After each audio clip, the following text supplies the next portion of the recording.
माझ्या सख्या आई वडिलांनी मला हे दिवस दाखवले. बरं म्हणाले वकील कर. कधीच नाही विसरणार मी, कधीच नाही विसरणार. एकदा इथून बाहेर पडू दे, मग एकेकाचे हिशोब चुकते करतो की नाही, नाहीतर संतोष दळवी नाव नाही लावणार. काय ए आवाज खाली. जेवण पाहिजे ना तुला? काय जेवायला द्या, आता जे काय असेल ते. याला घेऊन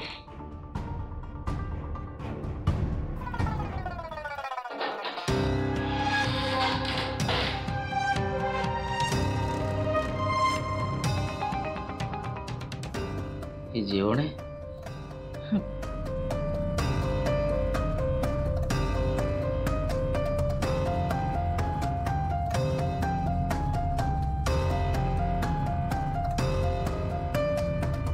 हे मच्छर पण ना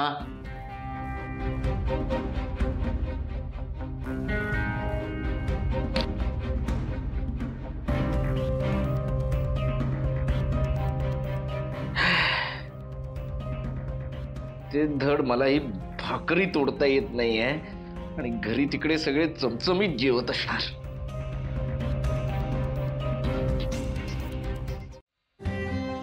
आजी, भूक नाही लागली आहे का आज? हा, म्हटलं भूक नाही का लागली? रोजच्या सारखी जेवणासाठी हाक नाही मारलीत म्हणून म्हटलं. तुझ्या पोटात तरी 2 घास गेलेत का ग? नाही ना? मग मला कशी विचारतेस भूक लागली का म्हणून? अगं तिकडे संतोष हे असं झाले आणि ते पोर तिकडे पडले, जीवाला नुसता घोर लागून राहिलाय. अशात भूक कशी लागेल मला सांग बरं तूच. नाही बरोबर आहे, पण 2 घास तरी खावेच लागतील ना. उपाशी पोटी झोपणं बरं नाही. तू खाशील माझ्यासोबत 2 घास?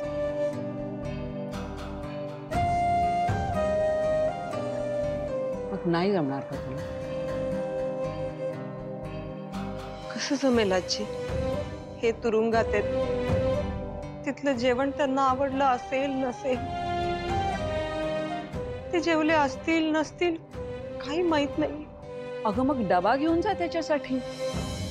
खरं सांगू आजी, माझ्याही मनात हेच आलं होतं. परत वाटलं आई बाबांना ते आवडणार नाही. अगं वीणा, तू इतकी खुळी कशी ग? हा, इतक्या वर्षात तू लक्ष्मी आणि श्रीनिवासला ओळखलंच नाहीस.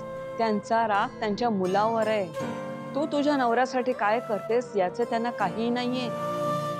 शेवटी आईचं काळीज आहे. लक्ष्मीला तर बरंच वाटेल. अगं आई म्हणून तिचा सुद्धा जीव कासावीस होत असेल बघ. श्रीनिवास काहीच बोलणार नाही. आजी पण आता पण बिन काही नाही. तू डबा भर आणि जा बरं. निघ लवकर. आजी, मी पटकन 2 घास वाढते तुम्ही. अगं आता पण वगैरे काही नको. 2 घास तर खावेच लागतील माझ्यासाठी. बरं बाई, चालेल. आलेच मी. जे गावातल्या मुलांसाठी तुम्ही हे पहिलं हॉस्पिटल उभं केलं होतं, तर तुमच्या या कार्याला माझा वाटा अगदी खारीच आहे. नाही हा, तू नसतास तर आज हे हॉस्पिटल उभं राहिलं नसतं. पण दुर्दैवाने आज तुला याचे नियम ऐकायला लागतात.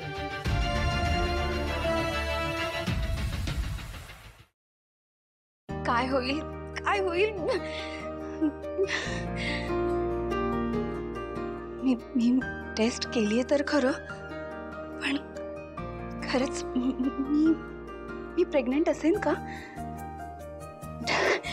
जाऊ दे, बघते, जे होईल ते होईल.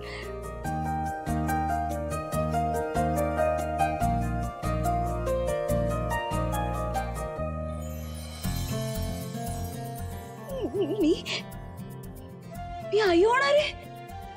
खरंच खरंच मी आई होणार आहे. जानू जानू तू आई होणार आहेस. जानू तू आई होणार आहेस. तू आई होणार आहेस.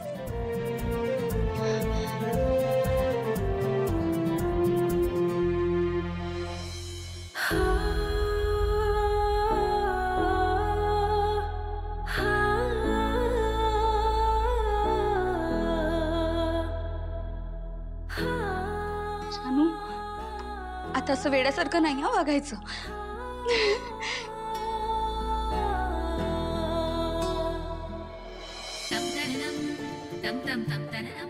जयंत,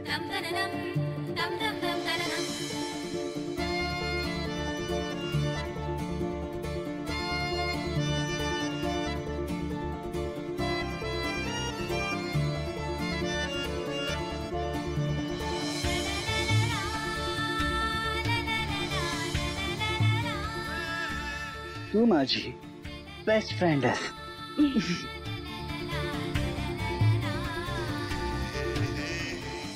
तू माझी प्रेरणा आहेस.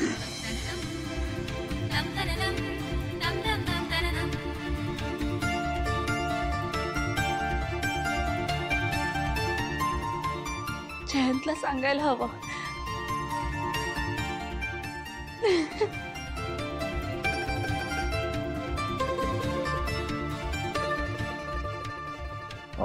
सॉरी या मिस्टर घाडे पाटील, मला या संदर्भात काहीच माहिती नव्हतं. म्हणजे तुम्ही हे सगळं कार्य करून नुसतं बाबांवरच नाही तर आमच्या अख्ख्या फॅमिलीवर उपकार केलेले आहेत. त्यामुळे तुमच्याकडनं पैसे घ्यायचा तर काही प्रश्नच उरत नाही.